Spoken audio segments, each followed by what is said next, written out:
بسم الله الرحمن الرحيم میں اپنی تمام بہنوں اور بھائیوں کو السلام علیکم کہتا ہوں۔ آج میں آپ کو ایک ایسا عمل بتانا چاہتا ہوں جو حضرت سیدنا شیر خدا علی رضی اللہ تعالی عنہ کا بتایا ہوا عمل ہے، جو خوبصورتی کو چار چاند لگا دیتا ہے۔ ایک صحابی جن کے چہرے پر داغ دبے تھے اور وہ دور نہیں ہوتے تھے، وہ سیدنا علی رضی اللہ تعالیٰ عنہ کے پاس آئے اور آ کر کے کہنے لگے کہ میرے چہرے پر داغ دبے رہتے ہیں، میں ان کو کس طریقے سے دور کروں؟ آپ مجھے کوئی ایسا عمل بتا دیجئے کہ میں اس کو دور کروں۔ اور آج کے دور میں بھی اکثر بہنیں اور بھائی اپنے آپ کو خوبصورت رکھنا چاہتے ہیں اور بناؤ سنگار بھی کرتے ہیں، مگر چہرے پر داغ دبے چھائیاں چھپ نہیں پاتی۔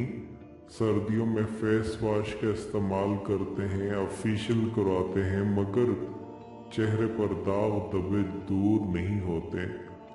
آج آپ کو سیدنا علی رضی اللہ تعالی عنہ کا بتایا ہوا ایک ایسا عمل اور ایک ایسا وظیفہ بتانا چاہتا ہوں، اگر آپ اس کو فالو کریں گے تو انشاءاللہ اللہ کے حکم سے چہرہ ہمیشہ روشن رہے گا، تر و تازہ رہے گا، چہرے پر نور ہی نور ہوگا، چہرہ چمکنے لگے گا، چہرہ دیکھتے ہی ہر کوئی سبحان اللہ ضرور کہے گا۔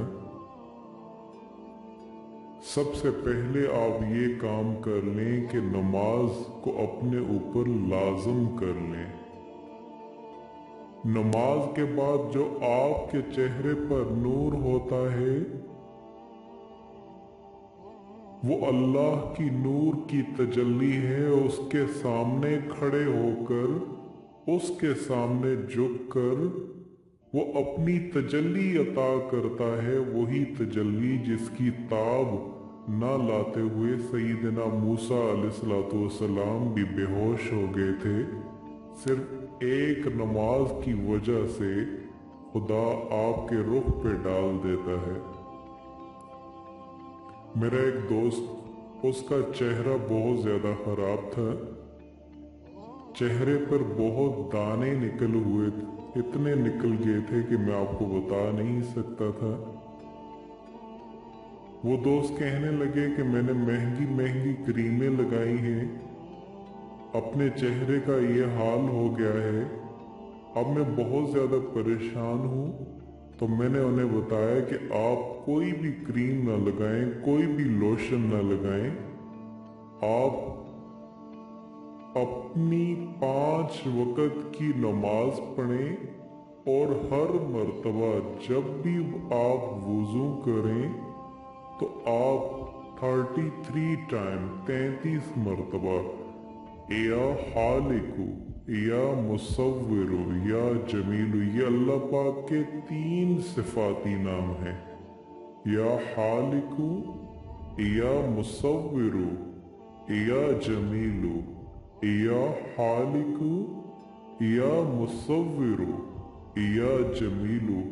اس کی تسبیح 33 مرتبہ پڑھ کے اپنے ہاتھوں پہ دم کر دیں اور اپنے پورے چہرے پر آپ پھیر دیں تو انشاءاللہ کوئی بھی داغ دبا نہیں رہے گا۔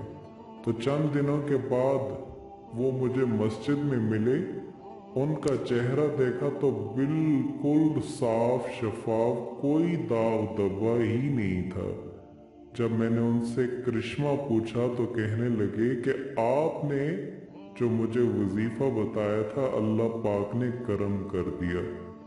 تو سب سے پہلے چہرے کی خوبصورتی چاہتے ہیں تو نماز کی پابندی کریں، क्योंकि हमारे नबी सल्लल्लाहु अलैहि वसल्लम की हदीस मुबारका है, जो शख्स नमाज नहीं पढ़ता अल्लाह पाक दुनिया में उसको मुख्तलिफ सजाएं देते हैं। जो शख्स फजर की नमाज नहीं पढ़ता अल्लाह पाक उसके चेहरे का नूर खत्म कर देते हैं। जो शख्स जोहर की नमाज नहीं पढ़ता अल्लाह पाक उसकी रिज़्क की बरकत को खत्म कर देते हैं। और जो शख्स असर की नमाज नहीं करता अल्लाह पाक असर की नमाज छोड़ने पर वजाहत खत्म कर देते हैं। मगरिब छोड़ने पर औलाद में बरकत नहीं होती। इशा की नमाज छोड़ने पर नींद की जो राहत होती है वो कभी नसीब नहीं होती। और आखिर में आपको एक चेहरे की खूबसूरती का एक मुफीद अमल बताना चाहता हूँ कि आप जानते होंगे एलोवेरा, जिसे आम देसी जुबान में कोड़गंदल भी कहते हैं। कोड़गंदल ये बहुत पुराना एक जड़ी बूटी है जिसे आप बआसानी से अपने घर में लगा सकते हैं। एलोवेरा तिब्बे नबी सल्लल्लाहु अलैहि वसल्लम की रोशनी में आपको बताता चलूं कि हज़रत उम्मे सलमा रज़ियल्लाहु ताला अन्हा से रवायत है, उन्होंने बयान किया कि जब अबू सलमा रज़ियल्लाहु ताला अन्हु का इंतकाल हुआ तो नबी अकरम सल्लल्लाहु अलैहि वसल्लम मेरे पास तशरीफ लाए तो मैंने चेहरे पर एलोवेरा लगा के रखा था। तो आप सल्लल्लाहु अलैहि वसल्लम ने इरशाद फरमाया, उम्मे सलमा ये क्या है? तो मैंने कहा, या रसूलुल्लाह सल्लल्लाहु अलैहि वसल्लम ये एलोवेरा है, ये कोड़गंदल है, इसमें खुशबू का नाम भी नहीं। तो आप सल्लल्लाहु अलैहि वसल्लम ने फरमाया, ये चेहरे को निखारता है, लिहाजा आप इसको सिर्फ रात के वक्त लगाया करें। दिन में इसका इस्तेमाल करने से आप सल्लल्लाहु अलैहि वसल्लम ने मना फरमाया। आप रज़ियल्लाहु ताला अन्हु ने जब रात का इसका इस्तेमाल किया तो आपका चेहरे पे निखार आया। तो आप सल्लल्लाहु अलैहि वसल्लम ने भी चेहरे पर खूबसूरती का जो अमल बताया है, अगर आप नमाज के साथ इस अमल को भी करेंगे तो आपके चेहरे पे भी बहुत ज़्यादा खूबसूरती आ जाएगी। और यही अमल सैयदना अली रज़ियल्लाहु ताला अन्हु का है, उन्होंने भी नमाज के साथ इसका इस्तेमाल का तरीका बताया। और जो भी इसका इस्तेमाल करता है रात के वक्त, अगर चेहरे पे दाग हैं, दबे हैं, तो इंशाअल्लाह वो सब के सब दूर हो जाएंगे।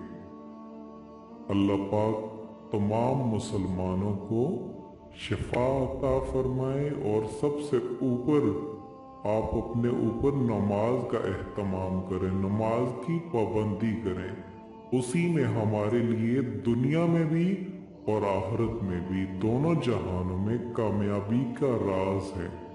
और आखिर में तमाम बहन भाइयों से ये रिक्वेस्ट करता हूँ, अल्लाह पाक आपकी तमाम हर किस्म की जायज़ हाजात को, ख्वाहिशात को पूरा फरमाए। और जिस किसी भी मसाइल में या बीमारी में आप मुब्तला हैं, अल्लाह पाक हर किस्म की बीमारी आप पर दूर फरमाए। आप इस वीडियो को दूसरे मुसलमान बहन भाइयों तक भी सदके जारी की नीयत से ज़रूर पहुँचाएँ। और अगर आपको हमारी ये वीडियोस पसंद आई हैं तो आप हमारे चैनल को ज़रूर सब्सक्राइब कीजिए। शुक्रिया।